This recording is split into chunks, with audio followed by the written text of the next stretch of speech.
Alors, notre leçon aujourd'hui, ce sont les participes passés. Alors, pour les trois groupes de verbes, nous avons ici premier groupe, deuxième, et ici nous avons troisième groupe.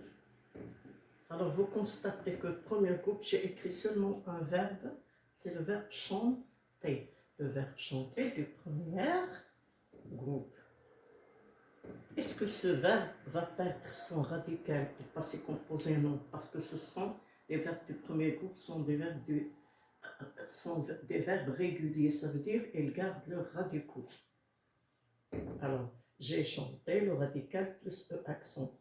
Donc, automatiquement, à chaque fois que j'aurai un verbe du premier groupe, je vais prendre son radical et je vais lui ajouter le E accent. Le E accent est la terminaison d'un verbe du premier groupe au passé composé, sans oublier bien sûr l'auxiliaire. Soit être, soit avoir. Par exemple, pour arriver, je dois dire je suis arrivé, E accent. Et n'oublions pas, bien sûr, avec être l'accord du participe passé avec le sujet.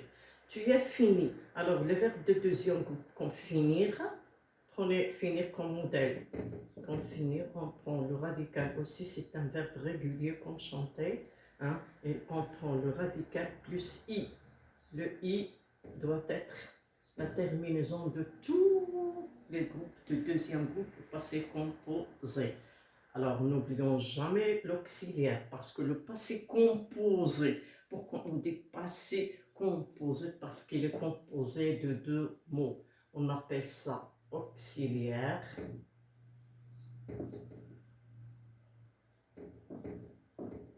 L'auxiliaire et le participe passé.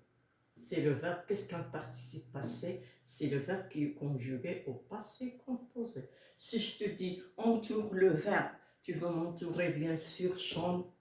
Ou bien coche le verbe, tu vas me cocher chanter parce que ici le verbe est un auxiliaire. Qu'est-ce qu'un auxiliaire? C'est un mot qui aide à conjuguer au temps composé. Donc pour deuxième groupe, j'ai dit qu'on prend le radical et qu'on ajoute le i. Pour tous les verbes du deuxième groupe. Parce que les verbes du deuxième groupe aussi sont des verbes réguliers. Alors, le problème ici se trouve dans les verbes du troisième groupe parce qu'ils changent leur participe passé. Elle a fait, elle a dit, elle a pris. Alors, regardez cette terminaison. On peut être savant, mais nous avons pré, is, fait, vu, pu, du, et on a d'autres, mis, ainsi de suite. Il faut les apprendre. Ce sont des verbes qui ne tiennent pas leur radicaux. Des verbes du troisième groupe ne contiennent pas ne réservent pas leurs radicaux. Il faut les apprendre. Alors, si vous savez conjuguer un verbe de premier groupe et un deuxième groupe, vous allez arriver à apprendre les verbes du troisième groupe parce qu'ils sont irréguliers. C'est comme ça, il faut les apprendre.